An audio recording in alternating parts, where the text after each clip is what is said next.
In the previous video, we spoke about the definition of differentiation. We spoke about what a differentiated instruction is, what isn't it. And in this video, we will talk about Carol Tomlinson model of differentiation. Then we will go into the tiering, and we will touch base on multiple intelligence and the specific class adaptations that we need to do for specific type of learners. Let's look into the differentiation model. So differentiation is a teacher's response to learners' needs. It is based on designing respectful tasks, putting students in flexible groupings according to the designed tasks, and then continual assessment to measure the progress that each learner is doing in order to either keep him within the same category or to move him into another focus groups. Teachers can differentiate through content, process, or product according to students' readiness, interests, learning profile, or environment through a variety of instructional strategies. This diagram summarizes everything related to differentiation. Let's try to take each layer alone. So if we talk about respectful tasks, when a teacher is trying to design her learning opportunities, the activities, the practice sheets that she has to use in the class, she has to be mindful of the learners. As I mentioned in the first video, once we want to design our lesson plan, we have to put the curriculum standards in front of us and the name list of our targeted learners, because we have to make sure that the tasks that we are designing are respectful. It means they are matching the interest of those learners. They are engaging for those learners. They will challenge them according to their abilities and in the zone, which means that it is within their reach. If I give a student a question that I know he will not be able to answer, then this is not considered a respectful task. Regarding grouping, so many different ways exist. I can have a class as a whole and still differentiate using the 4 corners, where I post a specific task in every corner of the classroom, and then I give the freedom for students. For example, telling them, go pick up the picture which you feel is the most interesting for you and write about it. Group yourselves around the 4 pictures displayed in the 4 corners, okay, and come up with a script to talk about the picture, etc. In pairs, where students will have a work that they will do in groups of 2.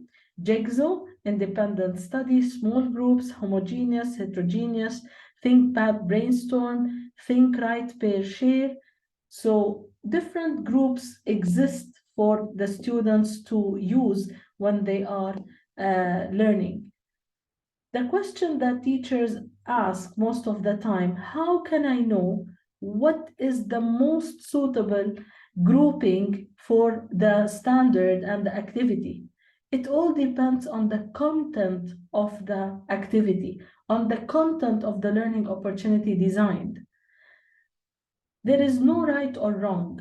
Some teachers, they say, no, it has to be heterogeneous all the time. No, it's not the case. It all depends on the content of the lesson and the learning task that is designed. Continual assessment. During the period, there must be a pre-assessment, which I will use in order to set the base, to identify the readiness of the students formative, and at the end of a unit or a semester, it has to be summative. I have to make sure that I have specific checkpoints to see where my students are. How far did they go in reaching the level that they are expecting to?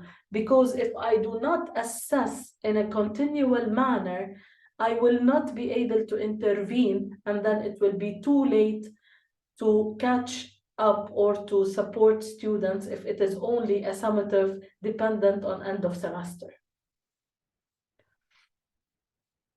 Teachers can differentiate through content. So we have to ask ourselves the question, what the students needs to learn, or how the student will assess the information through the process for activities in which the student engages in order to make sense of the assignment, through projects or products that ask the student to rehearse, apply, and extend what has been learned. We will shed the light at each one of them separately and talk extensively about them. Before I do that, let's talk a little bit about the tiering. So, producing lesson plans and tiered assignments to meet the different needs of different groups of students is one of the most effective way to differentiate. So, what is tiering? Tiering is a form of differentiation. It is a differentiation based on students' readiness, differentiation that uses groups according to students' readiness for a specific task and is driven by pre-assessment. Differentiation is not the only method of tiering, is not the only method of differentiation, although it is fundamental. Tiering is not locking students in ability boxes, since groups are flexible and differ according to the task. So if I say I am differentiating, it's not a must that I am adopting the tiered assignments. Tiering is a form of differentiation, but it's not the only form. And it has to be based on the readiness. I need to pre-assess to understand the readiness of my students, to understand the fundamentals that they carry on related to the learning outcomes outlined, and then I can start placing them in the tiers. So tiering selects learning outcomes, pre-assess students' grasp of those outcomes, designs many equally respectable tasks to meet those learning objectives with varying levels of challenge and support, infuses challenge and support into the tasks, content, process, and product. What are the types of tiering? The first one, which is determine in which part of the lesson you will tier. Am I going to do it in the content, in the process, or the product? Determine the type of tiering you will do. Is it according to the readiness, to the interest, or learning profile? So we have many types, and you need to be clear about which one you are going to stick to. How do I plan the tiered activities? Step 1. Identify the main concepts or skills. What should your students know, understand, or will be able to do? Step 2, consider your students and use assessments to identify their readiness levels, individual interests, and learning profiles. Step 3, build an activity for on-level learners that are interesting, challenging, and stimulate students to use the necessary skills in a specific concept or idea. Step 4, adjust the designed activity accordingly. So we have on level, we have an activity for those who are struggling, and we have highly able. This is the minimum, but definitely we can go beyond having activities designed for the SEN, having activities designed for maybe hyperactive students, talented and gifted. So it's up to you to add more, but what is Minimum expected when doing tiering is on level, struggling, and highly able. Let's go back to talk about the content, process, and product. So when I am differentiating at the content level, I might use any of the different ideas that are highlighted on in this slide, such as learning contracts, essential questions, compacting, using varied text and resources material, using audio, video, lists of key ideas, varied support systems. So it varies because keep in mind, when we're talking about the content, we're talking about the learning outcomes.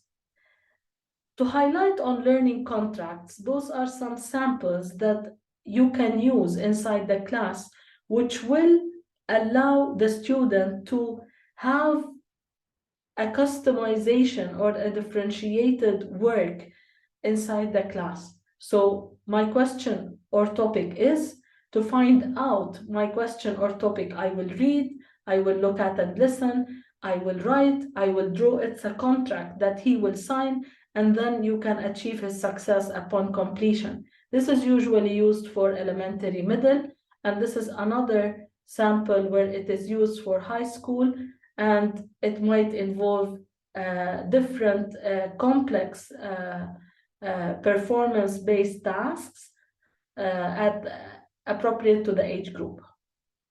Looking at the process, when we talk about the process, we're talking about the mechanism. So it could be writing workshops. As you can see here, it could be tiered assignments, graphic organizers, learning centers, framing questions, learning logs, literature circles, anchor activities, and this is what I'm going to highlight on. When we talk about anchor activities, what do we mean? Anchor activities are ongoing assignments that students can work on independently throughout a unit, a grade period, or longer.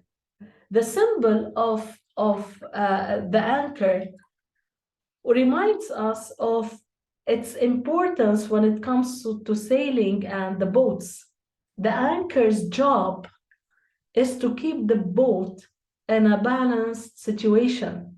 And this is what an anchor activity does inside a class.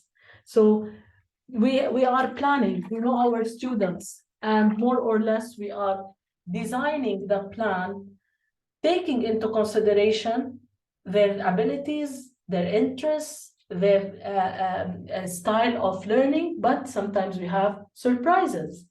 So if a student finishes earlier than expected, then I have plan B for him. I have plan C. If a student is struggling, really, that this concept is very hard and he might not be able to catch up, then I have this based on his prerequisites. So all the time, your pocket should be full of resources in terms of activities that I can give to the students to scaffold and to support. So the purpose of an anchor activity is to provide meaningful work for students when they finish an assignment or project, when they first enter the class or when they are stumped. Provide ongoing tasks that tie to the content and instruction, and this is the most important. Throwing a book or a story without telling the student what is expected from him is not an anchor activity. So you know that you want to use stories inside the class. Have specific generic questions that can fit for any story, such as identify the main characters of the story, propose a different ending for the story. What is the main purpose of what you have read? It can fit anything, but do not give a student something just because you want to keep him busy. He has to be busy in a meaningful manner, connecting what you have tasked him to the learning outcomes. Free up the class teacher to work with other groups of students or individuals. If I will leave those early finishers, they will become troublemakers, and then the teacher will be stuck? Do I provide support for those who need? Do I have to go around and try to manage the class? So class management issues start arising when we do not have plan B, C, and D. And if I will walk into a class with my own two hands without resources, then definitely I will not be able to differentiate and I will not be able to keep things under control. If you have a class management issue, think about the level of differentiation that you have. Think about the anchor activities that you have prepared before. Using anchor activities to create groups. The best way to start a class is by teaching the whole class to work independently and quietly on the anchor activity. Half of the class is working on the anchor activity. The other half are working on a different activity because they have finished early, or because they couldn't do it, or they found it too challenging and they are skeptical about it. Then I will flip-flop. So I will end up at the end, after a period of time, 1/3 are still working on the activity, 1/3 they have a different activity, and 1/3 they are working with the teacher direct instruction. And that's how I maintain the engagement of all learners, while I give extra attention for those who need more from me as a teacher, without wasting the time of students or ignoring their presence in the class or putting them on the margin because I have to give more efforts for others. Planning for anchor activities. There are many ideas, but mainly try to make sure that you have in mind how your activity will be introduced and how your activity will be managed and monitored. Some of the anchor activities for early finishers are listed on this slide, such as keyboarding, practicing calligraphy, maybe writing a letter or a poetry, maybe read comics, letters, maybe work on an independent study of their choice, play a math or language game, maybe practice ACT or SAT, solve a challenging puzzle, practice keywords, questions, get a jump on homework. You can have many creative ideas that can work for different learning outcomes within the same unit. Let's have a look at the products. So when I want to differentiate in the product, then I have different type of assessments that I can use in order to measure the attainment of my students with regards to a specific curriculum standard. So I might ask them to develop a web page, to write a book, to develop a game, conduct a debate, make a video documentary, write a song, give a presentation. Usually, those differentiated products are assigned to students who have specific talents or early finishers, or sometimes I can challenge the gifted and talented, or a group of a student who was working on the task but who finished, and I want them to be engaged and to present or to demonstrate something for the whole class. Let's stop a little bit at the graphic organizers, which are very important, because those graphic organizers do not only serve the purpose of differentiated tasks, but also gives us an idea about the next steps, and it hooks also with the pre-acquired knowledge. So we have Venn diagrams, we have circular story, timelines, PMI, KWL. I'm sure that you can search and find much more than what is presented on the slide. Try to have your own identity, saying that when I differentiate according to content, I use this, according to process, I use this, according to product, I use that. So by then, as a teacher, you have your own identity. Things to think about when we are trying to design a differentiated assessment is identify what achievement looks like prior to teaching, plan your questions, provide feedback to promote and guide for next steps, Involve students in peer and self-assessments, definitely using suitable rubrics, and then use exemplars.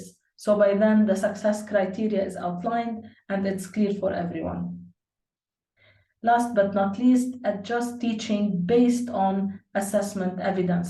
If we do not make use out of data, then there is no need to collect it. So make sure that data is part of your planning and it is the evidence that you use to adjust the teaching for the next period or during the same lesson. Going back to the same chart, I think that we have touched base on the first level, second level, and now we will be exploring further the remaining parts, which is the readiness, interest, learning profile, and environment. So teaching according to readiness, I need to check the skills that my students have, their content knowledge, prerequisites, what did they learn about this concept before, and the concepts in general that are connected to this learning outcome. Interest, I need to understand what are the things that will grab their attention, that will motivate them to invest the time and effort, and that will make them happy while learning. Remember, students' well-being is number one. So how did you determine what your students are interested in? Have you conducted interest surveys? Have you spoke to them about self-selections, interest circles? What have you done to know what your students are interested in? The third one, which is learning profile. It's very important, and I think most schools, they do conduct diagnostic assessments beginning of the academic year. So that would be the starting point that we have used in order to start the differentiation. So now after the diagnostic, whether relying on external or internal, I know the areas of strength and weaknesses, okay, and I can now help students to realize what is it that they have to work more on, what is it that they are strong and capable of doing, and I can determine the work preferences of those students. Last but not least, which is the environment. As you know, not all learners learn in the same way. Some of them, they like to be alone and to work independently. Others, they like to be active. Some of them, they got disturbed when there is noise or when it is too calm. And some of them, they like few displays versus many displays. But my advice, if we are looking at the environment, the teacher should differentiate according to the environment, taking into consideration the resources that are needed. So for instance, if a science teacher is talking about photosynthesis, is talking about the life cycle of a plant, no matter how much of displays she will place inside the class, taking the students outside the class to the garden will make them connect and relate to real life, will make it more practical, and will make them feel engaged. They will see it, they will understand it, and they will be able to connect what they learned in everyday life and in what they see. So it's very important that we think about the most suitable environment for the lesson that we are delivering. I like a lot this DTI readiness cubing because it helps me all the time when I'm coming up with a lesson plan to try to evaluate my own work against what the criteria of DTI says. It's not about what I believe differentiation is, it's about what the international definition and the criteria set by our godmother of differentiation, Ann Tomlinson, says. So those 6 questions should be in front of our eyes when we are trying to differentiate and identify readiness. So who are my audience? What am I going to cover? Where is the best suitable learning environment to make it happen? When I will be able to intervene, why I am planning those activities, and how will that help my students in order to excel. Do not do anything inside the class with your students unless there is a purpose and there is a clear rationale. Okay, otherwise it will be just a tick of a box and a waste of time.